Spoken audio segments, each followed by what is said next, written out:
Morning. Good morning.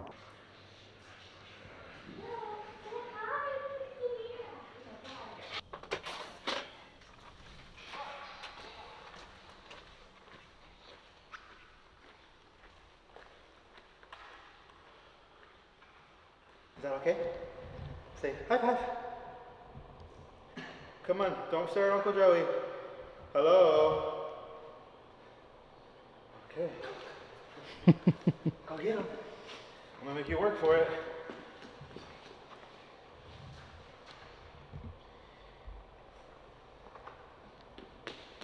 Says he can't walk nowhere.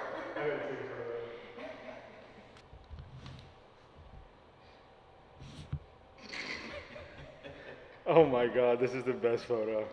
All right, so Monday, 3 miles and like God knows how hot. Little arm workout, little core workout, cold plunge, off to work. I try to put myself through some type of like mental and physical strain as often as possible, because I think that when you do that enough, I think you just become resilient to the bullshit.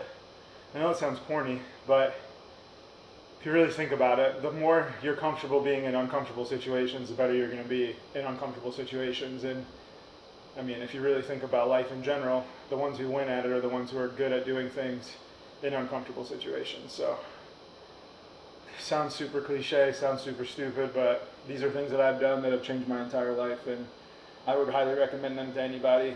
Running was probably one of the hardest things I ever did, coming from the bodybuilding world. And I think putting my body through that change physically and mentally is something that I think I'll hold on to forever. And I attribute a ton of my success to the sport of bodybuilding and to the sport of running, because it teaches you to do things when you don't want to. It teaches you to work through stuff when you don't want to. It teaches you to deal with pain mentally and physically. And ultimately, it got me to where I am today. So you can take it or leave it. It's up to you. You want to hang out with the boys today? Say, Dad, I'm sweaty. Mom's going to kill me. Oh, no. I'm cold, buddy. You coming in? I'll hold you, but I'm freezing. Okay. Hold on. Oh, yeah. Let's go inside. You keeping the rings on this? Yeah. I don't think anything that you could really look down.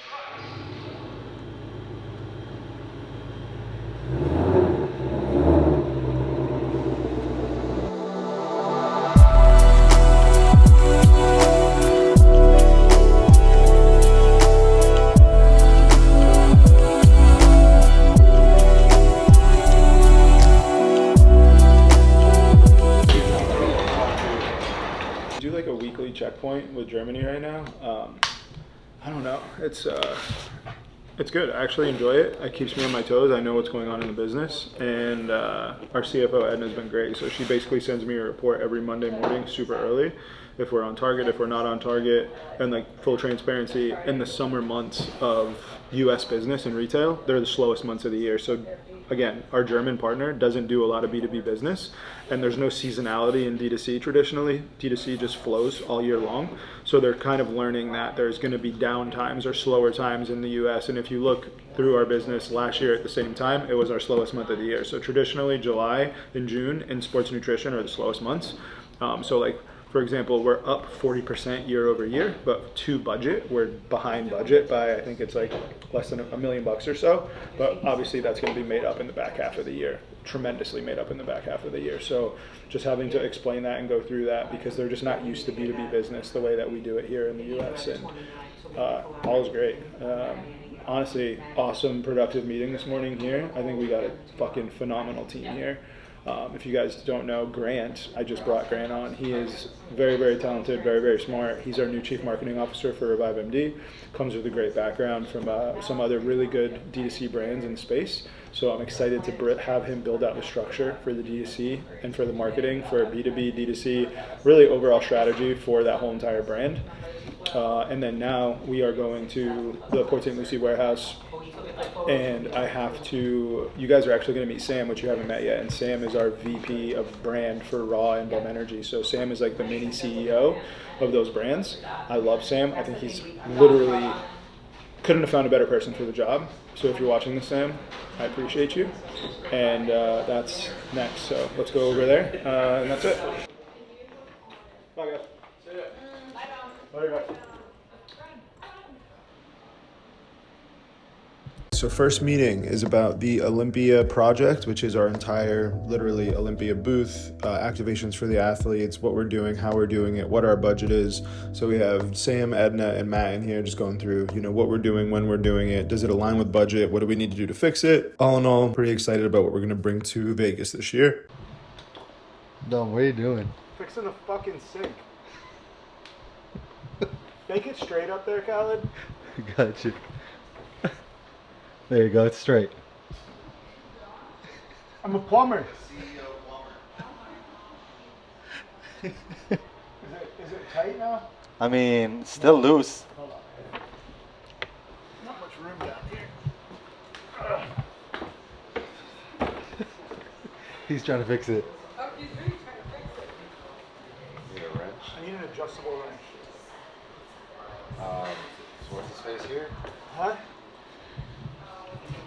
Fucking crazy. Yeah, it's better. It's not like leaning over anymore. Next meeting is all things direct-to-consumer sales. In this meeting, you have Isabel, who is our athlete manager / educator. We have Isabel, our head of D2C, and we have Maxine, our head of basically all things Shopify and e-com, as well as Sam, who you guys have met earlier in the video. So this meeting is really going through strategy for direct-to-consumer, making sure that our athletes have the best practices, making sure that what we're doing is working. And to be honest, since I started doing this stuff myself, it absolutely does work. All right, next virtual meeting of the day is with our endurance team. So Matt heads this department with our endurance team with Sam. It's really cool that Sam's actually a fellow endurance athlete, so he totally understands this market really well. But I think we've come up with one of the coolest fucking strategies ever for marketing and activations for the endurance team. So we're going to be, planning all that soon. That's pretty much it for this meeting. What is Super Pump? It's like it's legit, man. It's like handlebar powder. Yeah? Pretty much, yeah. Wow. I feel like the old days. Sign me up. Crank this, Lots get of the mass car behind done. that. Wow, look at that weather. Yikes.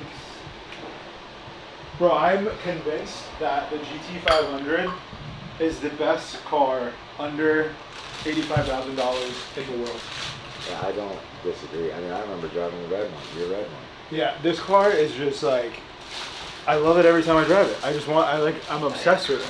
I'm telling you, Matt, and maybe one for the old garage. Is this from PTM. You said let it settle and then you just shook it back up. No, it's not foaming though, which is actually good. That's actually that is good. After you mix it, you're supposed to let it rest for 3 to 5 minutes. I learned that. No one's doing that. No. No one's doing that. There's no world where that happens. Those are some foam. Can you imagine someone going to the gym shaking it? All right, I'm gonna let it sit and Get paper towels, please. Oh my god, bro, you're fine. I thought it was ambitious pouring it. It smells great. What is that supposed to smell like? Orange cream soda? Yeah. This is cream It soda. smells like what cereal does that smell like? So it's like chalky. Yeah, but this is very drinkable, easy. Like though. I would drink this. It's drinkable. I would drink this. What's this one? Lemon lime. It's like a lemonade. Lemon cream. It tastes like lemonade. It tastes like lemonade. Yeah, I think it's, you don't like it? Dude, Like tart? ice it though. If this was iced, Who's icing it though? you're just putting tap water in these things? No, that's a sin. That's what I'm actually a saying. real sin. Tap water in a protein shake? No. That's like people who My use... life. That's the worst. That is the worst. What, is this fruity? Yeah. Those are all These are pumps, Freeze. right? Freeze. Because you're just. I'm not going to make it, obviously. To be fair, 90% of samples we get are shit. And then we live in the 10% range, and out of that 10%, it's maybe 2% come to fruition. Yeah, people are really. You guys do not understand the hardships of taste testing. You know how many shit flavors I've had to fucking swallow? straight battery acid. Just for you guys to be happy with watermelon grape. Literally. Don't pick the one that looks the best first. 100% do this. Don't pick it. Actually, yeah, no, the other one's better. That one's the best one. This one? Yeah, Yeah. it's not that great. But the smell's not right. This is good. Yeah, but that one's horrible. This one has a smell. Yeah, it does. This one. It smells like chapstick. Oh god, I just sniffed it.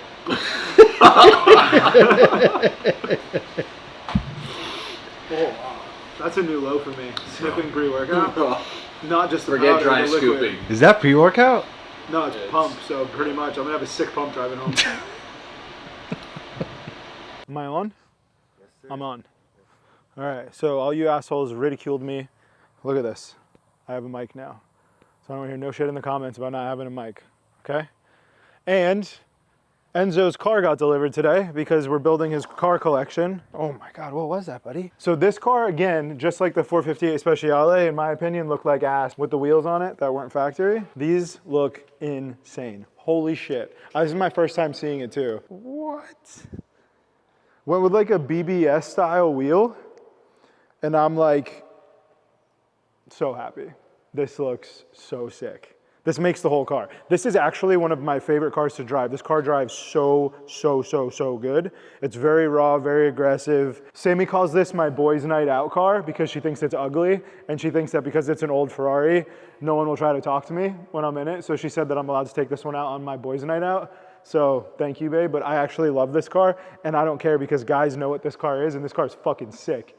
So this car was owned by a professional baseball player. This car is literally perfect. Old as shit, not super old, but pretty old. But if you look at the quality of care of this car is also Class C certified by Ferrari. So what that means is you can literally take the car, any of the older cars that Ferrari makes, you can send them to the dealership, and they actually take the car like apart in a way, fully inspect the car to make sure it's like mint, and then they certify it as Class C certified.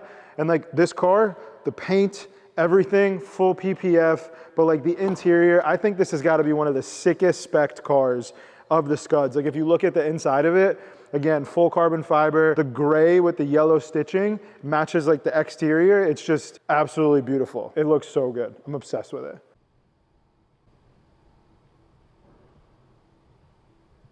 Sports player when you're younger, you want to win on the field, but like in business, it's the same thing. It's a game, you want to win the game, right? How do you win the game is by making the money, but the money isn't the goal is winning the game, right?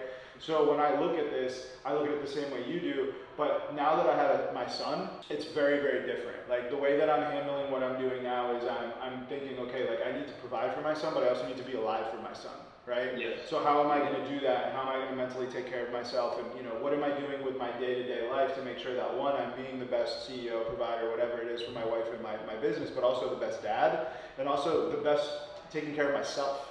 So like my goal now is, my schedule's a little different because I deal with Germany in the morning, but like I'm up in the morning at like 5 o'clock in the morning and I'm working with Germany because they're 6 hours ahead. I'm working with them for 2 or 3 hours, but then I put my phone down and I spend time with my son.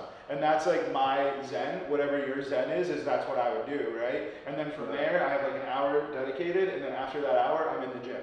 I'm in the gym, I'm working out, and then I get to the office, and I don't get to the office sometimes until 11, but no one knows I've been up since 5, right, working. Yeah. But I think at the end of the day, like as a CEO, your goal and your job and your only job is to make sure that everybody who works for you has all the tools they need to be successful. And I think that that's where you need to kind of pull yourself out of the situation. And if you look at all of these companies that you have, and I've had to do this for myself, if you walk away today, does that company still run?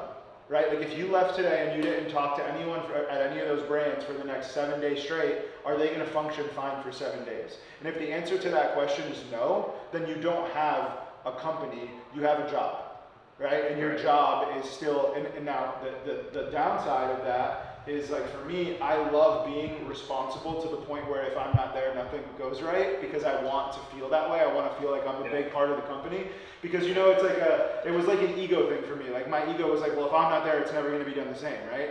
That is the worst fucking thing that you could say. Like that is if there's one thing that I would say to remove from yourself, it's that. You do not want to feel that way. I know it feels good to be like the guy who can get shit done, and I still am that guy, but I love knowing that if I'm not there, it's getting done the exact same way, if not better, and that's because I had a mental shift in the way I hired and the way I brought people on. I was always trying to be the biggest person in the room when I was younger. Now I want the smartest motherfuckers in the world working for me. I don't care if I have to overpay them, I don't care what I have to do, but I want to be able to leave and spend time with my son and spend time with my wife and know that that shit is flawlessly going in the right direction. And then the other beautiful thing about that is when shit does go wrong, you're not so entrenched in the day-to-day operation of the business that you can't pull out and go fix a problem. Because like my biggest issue before all of this was I was such a in the trenches CEO that like if something went wrong, I couldn't even fix it because I had all this other shit to do over here, and I didn't have the opportunity to just put this down and go get this handled. So now I can pivot. Like, I mean, I'll give you a perfect example. Last night, we had a huge issue with 3D Energy, and I was able to like not worry about raw and bum for the day and say, okay, I need to go over here and I need to get this handled. And I spent until 11 o'clock at night until early this morning handling the problem. But now the problem is fixed. I was able to delegate, get it done, and go back to my normal job. Like, you need to be able to do that. We're dealing with 10, 15, 20 different people at a time that all have ways of working and things that make them tick. Yeah, I always tell people, like, one of the things that you have to understand how to do as a leader in any position, it's not just a CEO, is like, you have to be able to deliver a message to multiple different personalities in different ways. Like, you have to know Steve takes things well like this, and Joe takes things well like this, and Susie takes things like this, and like knowing how to pivot and get to the same result, but doing it in a way where it's receptive to every single individual based off of their own personalities, right? That being said, when it comes to partnerships, it's a different story, because I don't know if you guys are equal partners or not, but traditionally, you are on an equal playing field, and like in our business. Or in Raw, I've been blessed that the guys trust me and I just execute on a daily basis, and that's what I'm there for. That's my job, right? My job is to do all of the back end business stuff. And like, for example, Matt's job really is, formulations, and he does a lot with Amazon. And then Chris's job is marketing, right? That's his job. He's a marketer. So I think with... Austin and Kevin are my Chris's, and then Correct. You're me. Yeah, I get it. Yeah, so for me, I think it's really more about just clear expectations from the beginning. Like, hey guys, this is what I'm doing and this is what you guys are doing. And I'm gonna come to you for decisions this way, and this way, but the day-to-day stuff I'm doing, right? Like, and I hope you guys trust me enough to do that. And if not, then we have an issue and I want to get through that issue. How do we get through it? That's how I would handle that. And ultimately, I mean, Matt will be the first one to tell you, I believe that you've heard it. There's horror stories about business partners, that you see more bad than good. But I will say we've had a great relationship and a great partnership since day one, because we overly communicate everything. Like, if you feel, I talked about this in a post maybe a couple weeks ago, but it was like in the beginning when you only have a couple people on the team and it sounds like you're kind of in that position, have a group chat and just push everything through the group chat, bro. That way no one can be like, well, you never told me you did this, or you never said you were going to do that. It's like, yeah, I did, and like at the end of the day, once it flows and goes, like, you won't have to do that forever, and there'll be different SOPs that come in. But like now we have hundreds and hundreds of employees. I literally have a chart that tells me their phone numbers and their names and what they do, because I just don't know them anymore.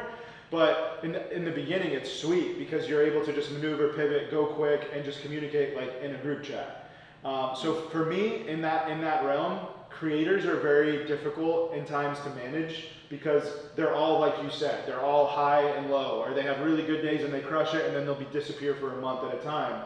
And again, managing the expectations. Hey, look, this is what you're here for. This is what I need you to do. That way, when you go after them during that time, they're not like, well, what the fuck? Like, you never told me, or you never said. No, I did tell you. This is why you're my partner. My kind of focus right now has been systems. I don't know if you know who Matt Gray is. I don't, but I saw you mentioned him in here. I don't know who he is.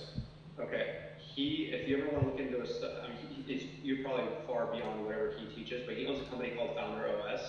And I consume a lot of his content on YouTube, and I like literally every night for probably 2 hours while I do other work, I'll put that on and I'll consume his content. And he builds a lot of automations and systems, and I've been getting into that mindset where like I'm getting to the point where I can work on the business and not in the business.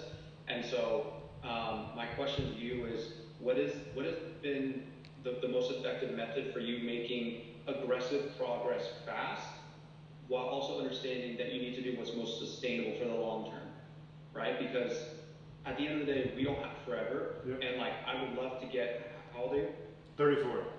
Okay, I'm 28, so I'd love to get to 34 and be like, I have this empire, or I have this X amount of cash in the bank, or I have these companies that are now self-sustaining and running, but I also understand that I don't have, I don't want to wait until I'm fucking 40 or 50 to get this done. I want to do this sooner than later, right? I don't want to be impatient and try to get it done in 1 or 2 years, but I also want to get it done as quickly as possible in a sustainable way. You want to know how to do it. It's not a system. It's not a system as much as it is the people. Yeah.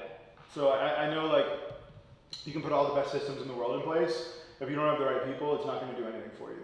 And most of the time, like what I do, and this is very, very important, and this is where a lot of founders fail, is when you're hiring a position, like for example, I just hired my CFO, right? She's amazing. Her name's Edna. She came from On It. Took a long time to get her. I hire her. Guess what the next thing I did was? I let her build her team.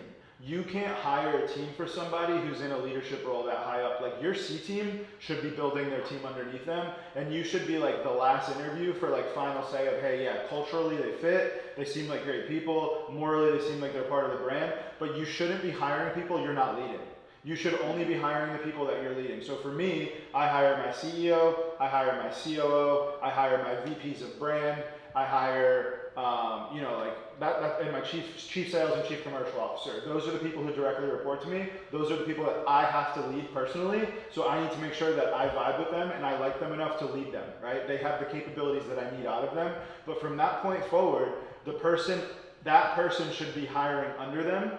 And for you, like, that's where you come in and say, okay, like if I was in your shoes, it looks like you probably really just need a brand manager, which is basically like a mini CEO, right? And what they do is they can run a brand from P&L down. They can understand what you do, why you do it, profitability of what you do. They can read a P&L and know where to take money from, where to get money back. Like those are all the things that, give me 1 second. Hello? Mm-hmm. Hey buddy. Yeah, he's good, thanks.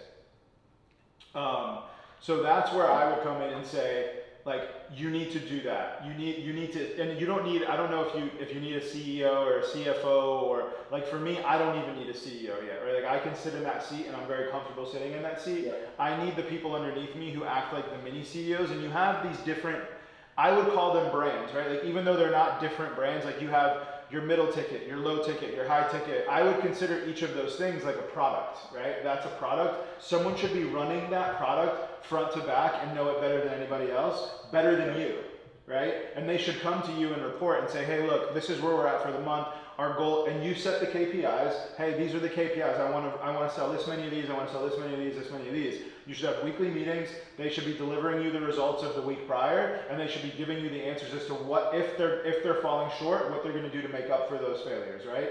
And that's really your job. And then you step in and fix those problems where they may need be, and give them the advice they need to be successful. But like if you don't start microing out all these little details, you're never going to scale the business. One of the things that our parent CEO and I went over to Germany, the one thing he said was he builds everything in building blocks, right? So for example, if you look at Raw and you look at Bum Energy as a part of it, right? So Bum Energy, the energy drinks, the ready to consume. You have the powder business, which is the protein business. You have the performance business, which is like your pump products, your pre-workouts. Those are building blocks for me. And each one of those building blocks needs to make sense for me to focus on it. So the way that he looks at it is, can this scale to $100 million a year? And if the answer is no, if it's like, well, I think it'll get to 50, you don't look at it, because there's other building blocks that can scale to 100 million. Find that building block, put it in place, and then work backwards. But if you don't ever put the number on the board, you're never going to figure out how to get there, right? Like for you right now, you're like, I want to get to 100 million. Have you ever even built out backwards how to get to 100 million? Probably not. So how do you know how to get there? How many deals do you have to sell a month of each one of these things to get to $100 million a year? You don't know that, but if you break that out and you do it on a monthly set scale, and then a weekly scale, and then a daily scale, now you have KPIs for all your guys to work on every single fucking day and nail. But they don't even know what those numbers are, because they don't even know what they need to be. What up?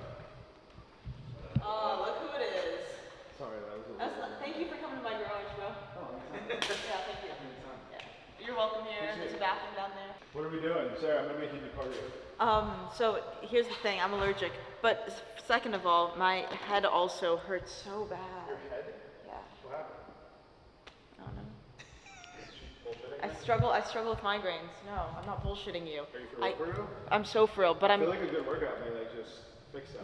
Or I might make it worse. You could. I could do that too. But Yeah, I just don't want to do cardio because I don't want you to think differently with me after. Why you know? would I think differently? I don't want you to drop me as an athlete. I don't think I would like, do that. okay. I would never. Let's do it then. I would never do that. That was the most enticing was the car. Was Yeah. the gym. I just felt like, you know. Yeah, part of it. Which Part one are of you it? gonna take? You know, I could keep it safe and go with the 3RS. Which one's your favorite? I mean, probably that one now. It's fun to drive. It's hella fun to drive. The Manthe kit is crazy. It makes it like, Really? yeah. Like it's, No, I'd be satisfied with me just sitting. Like, you can drive and I'll just sit. okay, you can drive I'd be it. satisfied with that too. You can drive it. That car is fun. The 2RS is faster, but the 3RS is funner to drive. Yeah. Way funner to drive. Dude, this is crazy. Imagine just like, you know, waking up in the morning like, oh, which Ferrari do I take today? Yeah. That must be a nice feeling. I'm like, oh, do I go? No, my answer to that question is I traditionally literally just don't drive any of these most of the time, and I just drive my truck. Because it's a pain in the ass to get them out of here. Yeah. I wake up in the morning and I'm like, shit, should I have organic egg whites or the regular egg Yeah, whites? You're like, same which thing. Ferrari should I take? Basically. There's working out involved, like actual like legs and shoulders and all the fun stuff. This will be embarrassing. Do you want to know what it is? No, I'd rather not know. You have to know. I'm gonna complain. You have to know. You have to know. You're gonna complain either way, so. I mean, it's gonna fuck you up. Like, you actually like working out, though, right? You're not like a fake influencer. No, I love lifting weights. Good. But like, I won't make you run though. I'll let you do the bike instead of the run. oh my, I knew you were a good guy. That's fair, right? I'm gonna run, and we're gonna run. Alright. Is that fair? You gonna run? Alright. It's only half a mile. It's not that bad. No, she's about it. She can run. I'm like throwing her under the bus. You know what? She can run for 2. She can take my run. Yeah, I'm gonna double it and give it to the next person. Alright, so we'll do. And honestly, for your sake, I don't want my legs to be fried. So when I drive the GT3RS, like you know, like I'm doing you a favor. Yeah, see, it's usually a mile, so I'm gonna change to a half mile. So half mile run to start. You can stay on the fucking bike while we run, okay? And then we're gonna come back, and it's gonna be. Wait, you're running outside? Yeah, I have it marked. I know where it is. And then we'll do every minute on the minute. We'll do 4 stations. So it'll be row, ski, 20 wall balls. You alright? Yeah. Alright, 20 wall balls, and then we'll just do a plank. We'll make it easy. Just a plank for a minute. So generous. And then 20 we'll do- wall balls, is that what you said? Yeah. And then we'll go, that'll be like the first round. That's 1. Right. And then we'll run another half mile. Just You're run gonna- with us. Just run. You can do it. Just run. Do it for the vlog. Bro, You're We'll go gonna slow. be I'll go low. slow. You got this, come on. I can't even walk half a mile. I don't know what you guys are It's saying. you can visually see the end point. It's not that far. You have to go down. At least do it for the first round. Okay, first round. I was waiting for an alarm to go off. Oh no, sir. I think you take the Bronco. The Bronco? No, the Bronco's the last car I'm taking out of these cars. So this is a Porsche GT3RS. And the key's right here.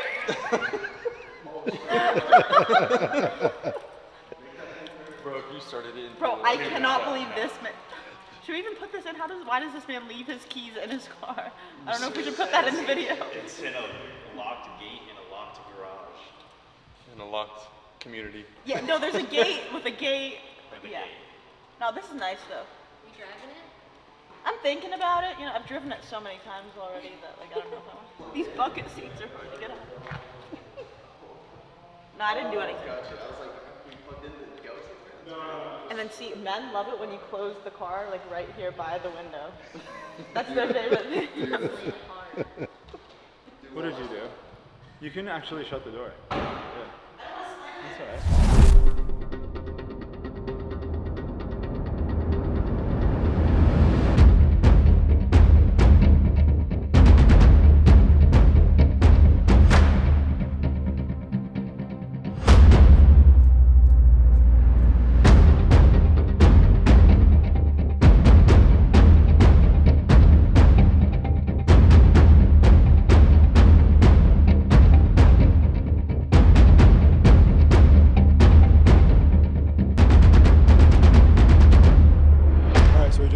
Wrapping up a workout with the 2 athletes in town.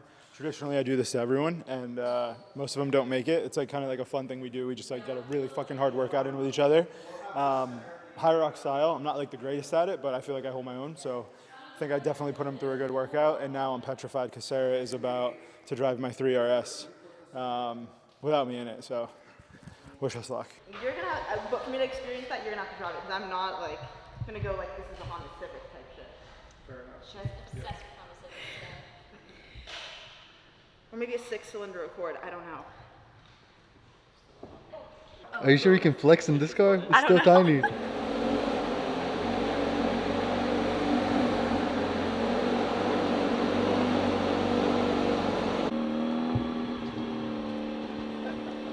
Which way should I go? Up to you.